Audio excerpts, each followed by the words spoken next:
Hello students, welcome to the next class. तो बच्चे, आज का हमारा टॉपिक है सोर्स ऑफ ब्लड ग्लूकोज।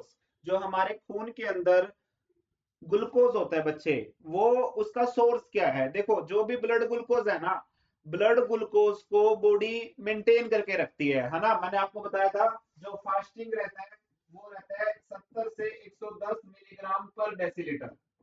अगर आप ज्यादा मीठा खा लोगे तब भी बॉडी उसको इस रेंज में लेके आएगी फास्टिंग में, यानी सुबह खाली पेट। ठीक है। और खाना खाने के बाद रहता है पोस्ट प्रेंडियल बोलते हैं उसको। खाना खाने के 2 घंटे के बाद अगर आप चेक करोगे तो रहता है 70 से 150 मिलीग्राम पर डेसीलीटर के बीच में। तो अगर ये आ रहा है तो इट मीन आपका शुगर नॉर्मल है। तो कुल मिला के हमारी बॉडी की कोशिश रहती है ब्लड ग्लूकोज को, ब्लड के अंदर जो ग्लूकोज है उसको इस नॉर्मल रेंज में लेके आना। अगर आप ज्यादा मीठा खा लोगे तब भी बॉडी कोशिश करेगी जो ज्यादा ग्लूकोज ब्लड में गया है उसको वापस कहां से लेके आओ, वापस नॉर्मल रेंज में लेके आओ। अगर ब्लड ग्लूकोज आपकी बॉडी में 70 से कम है तब भी बॉडी कोशिश करती है कि भाई इसको नॉर्मल रेंज में लेके आना। तो कुल मिला के आपको पता होना चाहिए हमारे ब्लड के ग्लूकोज के सोर्सेज क्या है। अभी पहले एक चीज बच्चे जो कॉमनली डाउट रहता है, एक चीज हमेशा याद रखना, मैंने आपको 3 स्टेट बताई थी। एक बताई थी फैट स्टेट, एक बताई थी फास्टिंग स्टेट, और एक बताई थी स्टारवेशन स्टेट। फैट स्टेट में मतलब फैट स्टेट आपने कुछ खाया तो वो होगी फैट स्टेट, और वो रहती है लगभग खाना खाने के 2 से 3 घंटे तक फैट स्टेट रहती है। फास्टिंग स्टेट यानी आपने 12 से 18 घंटे तक बॉडी को कुछ भी नहीं दिया खाने के लिए तो उसको फास्टिंग बोलेंगे। और स्टारवेशन 1 से 3 दिन तक बॉडी को कुछ नहीं दिया खाने के लिए तो स्टारवेशन, यानी prolong fasting is known as starvation. ठीक है। जब फास्टिंग को प्रोलॉन्ग कर दोगे, लंबा कर दोगे, तो वो स्टारवेशन हो जाएगा।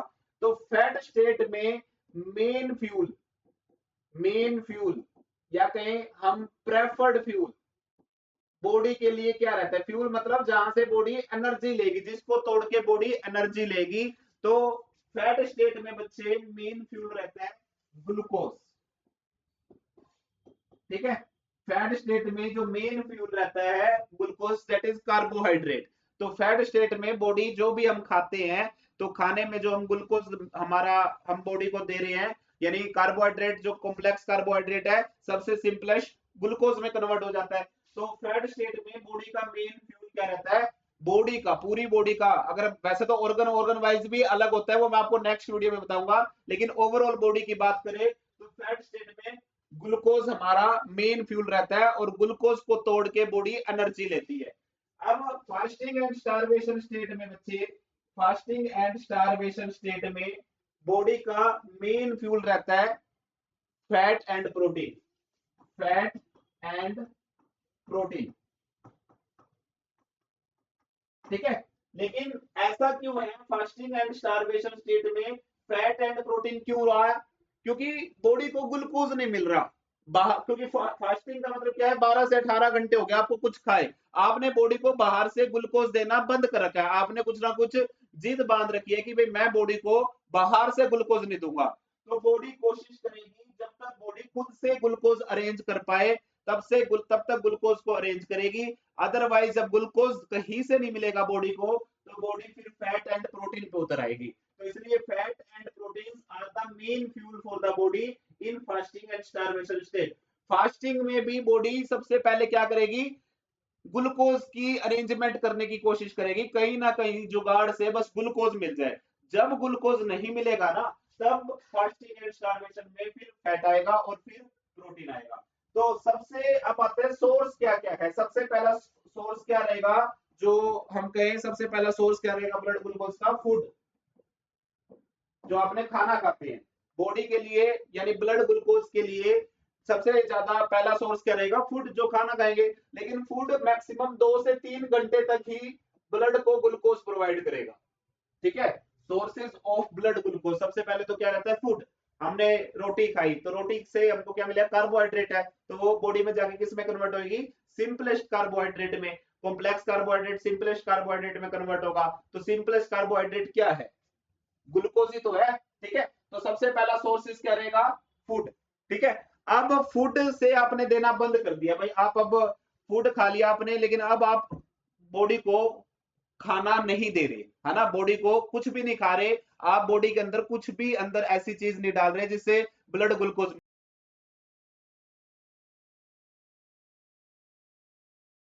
बच्चे जब बॉडी को बाहर से ग्लूकोज नहीं मिलता तब बॉडी क्या करती है, जो ग्लूकोज का बॉडी में स्टोर हाउस होता है, भाई ग्लूकोज बॉडी में स्टोर होता है ग्लाइकोजन की फॉर्म में, और इसका मेन साइट रहती है, कहां स्टोर होता है ग्लाइकोजन की फॉर्म में, लीवर।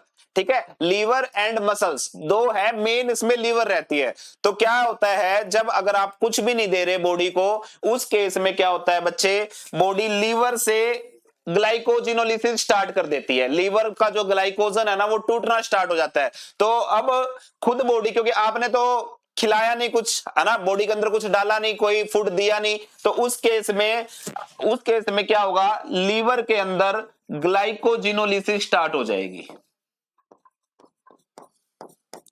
ठीक है, जैसे जैसे फैट स्टेट से फास्टिंग स्टेट में अब आ रहे हैं, क्योंकि फैट स्टेट तो सिर्फ 2 से 3 घंटे तक फूड ने ग्लूकोज दिया, अब हम कहां से आ रहे हैं, फैट स्टेट से फास्टिंग स्टेट की तरफ हम प्रोग्रेस कर रहे हैं।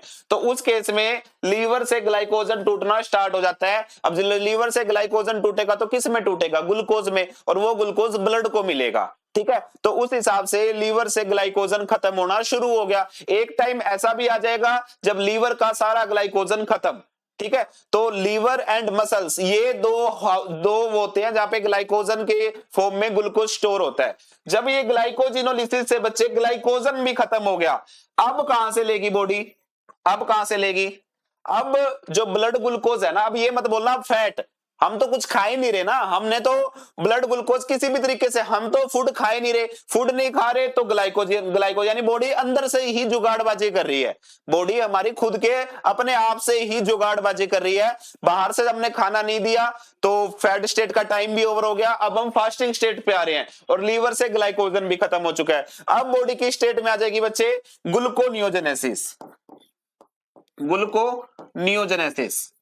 लेकिन ये जरूर याद रखना, पहले ग्लाइकोजिनोलिसिस होगी, उसके बाद ग्लूकोनियोजेनेसिस होगी।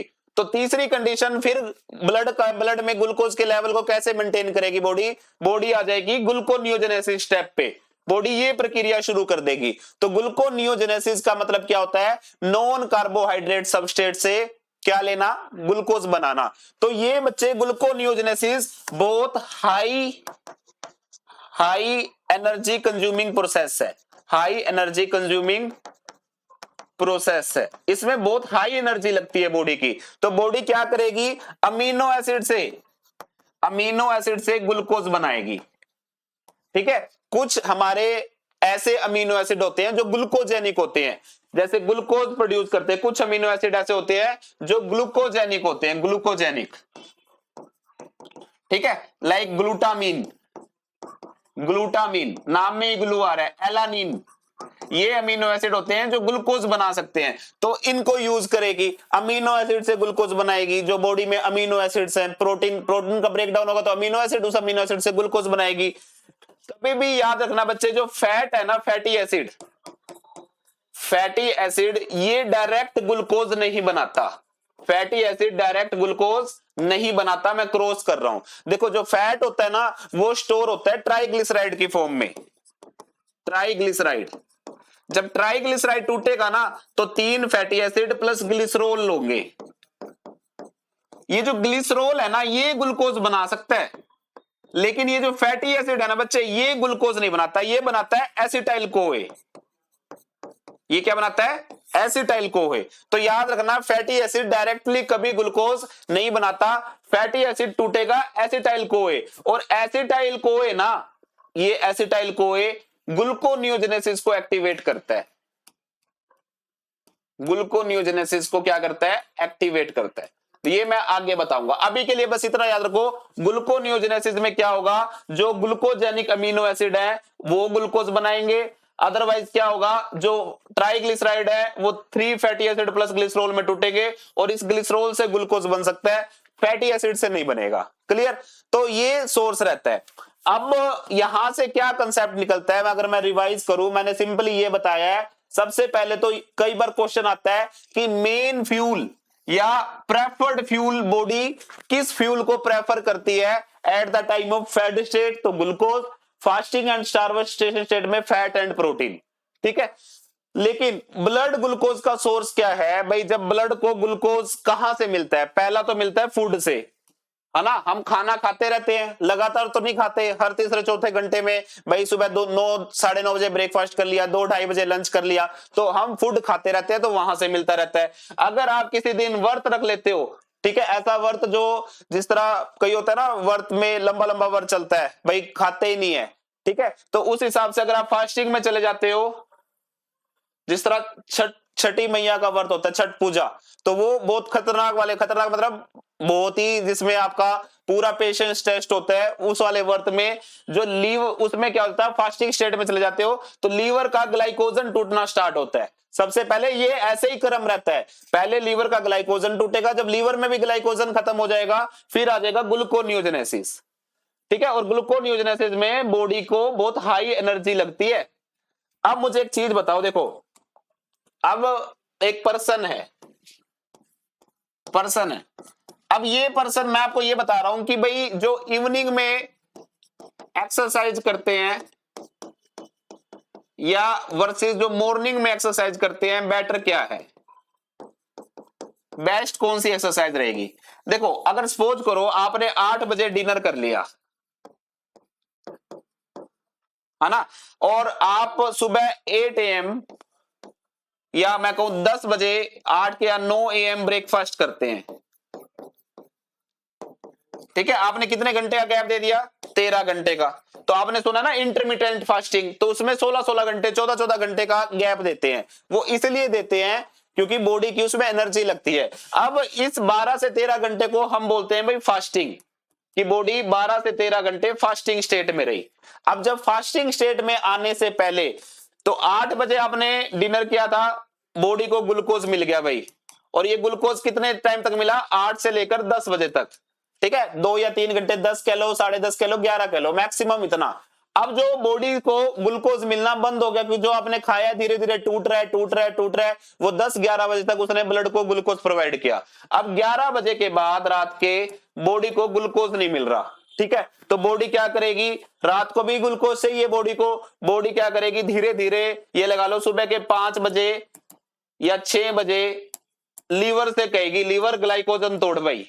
लीवर क्या करेगा? ग्लाइकोजन को तोड़ेगा, जिसको बोलेंगे ग्लाइकोजिनोलिसिस। अब लीवर से ग्लूकोज लेना शुरू कर दिया, ठीक है, सुबह 6 बजे या 5 बजे लीवर से ग्लाइकोजन लेना शुरू कर दिया, 2 घंटे लिया लीवर से ग्लाइकोजन, ठीक है। जब ये लीवर से ग्लाइकोजन लेते हैं तो भाई अब धीरे धीरे सुबह 7 बजे या हम कहें 7 AM या 7:30 बजे लीवर का भी ग्लाइकोजन खत्म, लीवर का ग्लाइकोजन क्या हो गया? फिनिश, ठीक है।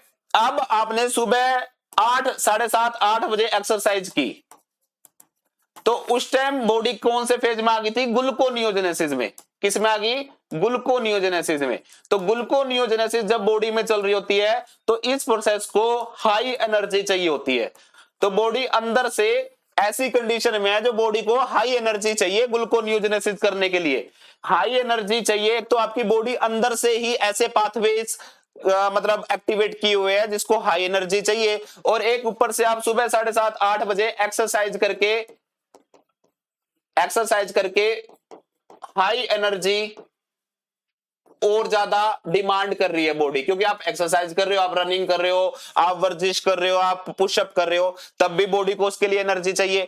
एक तो इंटरनली ग्लूकोनियोजेनेसिस चल रही है जिसको कैरी फॉरवर्ड करने के लिए हाई एनर्जी चाहिए होती है। एक आपने अपनी एक्सरसाइज स्टार्ट कर दी, उसको भी हाई एनर्जी चाहिए। कुल मिला के उस हिसाब से बॉडी सबसे ज्यादा एनर्जी यूज करती है, तो बॉडी उतने ज्यादा कैलोरीज वेस्ट करेगी, और कैलोरीज वेस्ट करेगी तो वेट लॉस का इफेक्टिव रिजल्ट देखने को मिलेगा। इसलिए बोलते हैं मॉर्निंग एक्सरसाइज बेटर होती है, क्योंकि मॉर्निंग एक्सरसाइज अगर आपने सिस्टम से चला, अब रात को 11 बजे 11, 12, 1 बजे खा लोगे, फिर सुबह एक्सरसाइज करोगे, तब तो वो बराबर ही हो जाएगा मॉर्निंग इवनिंग वाला। लेकिन अगर आपको रात को अर्ली डिनर कर लिया और सुबह आप एक्सरसाइज कर रहे हो, तो मतलब आप बेस्ट प्रैक्टिस फॉलो कर रहे हो, क्योंकि अर्ली डिनर कर लोगे तो जब सुबह एक्सरसाइज करोगे मॉर्निंग के टाइम, तो आपकी बॉडी बच्चे फास्टिंग स्टेट में होगी, लीवर का ग्लाइकोजन खत्म हो चुका होगा, बॉडी ग्लूकोनियोजेनेसिस वाले स्टेज में होगी। उस टाइम बॉडी को वैसे ही अंदर से हाई एनर्जी चाहिए होगी, ग्लूकोनियोजेनेसिस कंटिन्यू करने के लिए, ऊपर से आपने एक्सरसाइज कर दी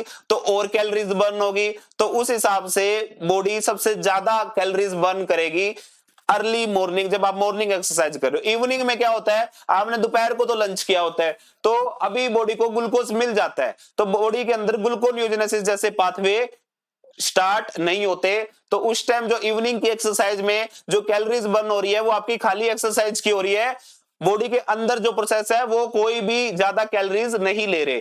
तो अगर इस हिसाब से चलोगे तो इसलिए बोलते हैं मॉर्निंग एक्सरसाइज बेटर है। तो इस वीडियो में बच्चे आपने क्या सीखा कि सबसे पहला तो सीखा कि फैट स्टेट और फास्टिंग स्टेट में प्रेफर्ड फ्यूल कौन सा है, ठीक है।